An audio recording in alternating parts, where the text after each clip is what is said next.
When we think of the Crusades, we often imagine knights clashing with warriors in the deserts of the Holy Land. But few moments in that long, brutal history are as iconic or as emotional as the siege of Jerusalem in 1187 CE. This wasn't just a battle over land. It was a turning point in a decades-long religious and political struggle between the Christian Crusader kingdoms and the rising Muslim powers of the region. At the heart of it all stood one man, Salahuddin al-Ayyubi. Let's unravel how this legendary Muslim general reclaimed one of the holiest cities in the world without drowning it in blood. The path to Jerusalem. After the First Crusade captured Jerusalem in 1099, the city became the capital of the Crusader Kingdom of Jerusalem.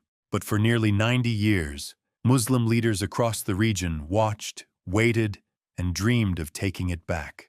Salahuddin, a Kurdish warrior and a devout Muslim, rose through the ranks under Nur al-Din, and by the 1170s had united much of the Muslim world, Egypt, Syria, and parts of Mesopotamia, under his command. His goal was clear: to drive out the Crusaders and liberate Jerusalem. But he wasn't just building an army. He was building momentum through diplomacy, strategy, and a vision of unity.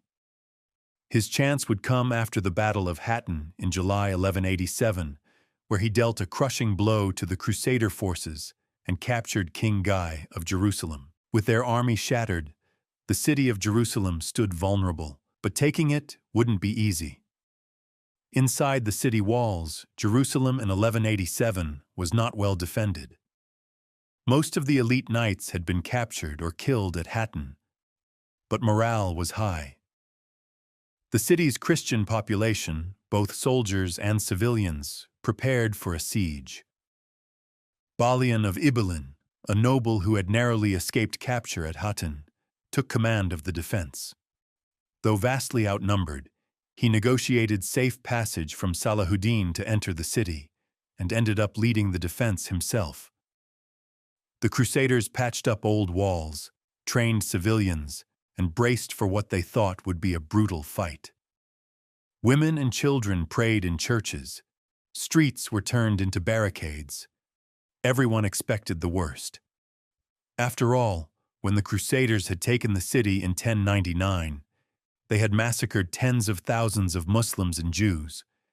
Many feared that Salahuddin would do the same in return. But Salahuddin had other plans. The siege begins. In late September 1187, Salahuddin's forces encircled Jerusalem. Estimates suggest he commanded up to 20,000 men, including infantry, cavalry, and siege engineers. He began a systematic attack on the city's walls, launching stones from trebuchets, setting fire to gates, and attempting to mine beneath the fortifications. Every day, the pressure increased. But he wasn't just using brute force. Salahuddin kept channels of negotiation open. He sent messages to Balian, offering terms of surrender that would protect civilians and holy sites. He promised that no massacre would take place if the city surrendered peacefully.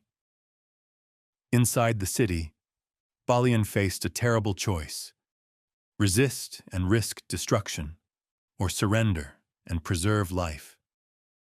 After days of siege and the realization that no Crusader reinforcements would arrive, Balian agreed to surrender. A different kind of victory. On October 2nd, 1187, the city of Jerusalem was handed over to Salahuddin. But this was no bloodbath. Instead of repeating the horrors of the First Crusade, Salahuddin honored his word. He allowed tens of thousands of Christians to leave safely after paying a modest ransom. Many poor residents were freed without payment. No churches were burned, no civilians were harmed. Even Western chroniclers, often hostile to Muslim leaders, recorded his mercy and nobility. It wasn't just a military victory. It was a moral one, and it shocked Europe. Pope Urban III reportedly died of shock upon hearing that Jerusalem had fallen. Within months, the Third Crusade was launched, but the Muslim world had already made its point. If you're still watching this video, Hit that subscribe button and join us as we uncover more lost strategies from the ancient world. Now back to the story. The legacy of the siege, Salahuddin's reconquest of Jerusalem, became legendary, not just in the Muslim world, but even in Europe. His character inspired awe. His blend of piety, military brilliance, and restraint earned him respect far beyond his own people. For Muslims, the event marked a moment of redemption and restoration. For the Crusaders, it was a devastating blow that forced a re-evaluation of their strategy and their own leadership. But beyond the tactics, the weapons, and the negotiations, the siege of Jerusalem remains a powerful reminder of what true leadership looks like, even in war. Thanks for watching.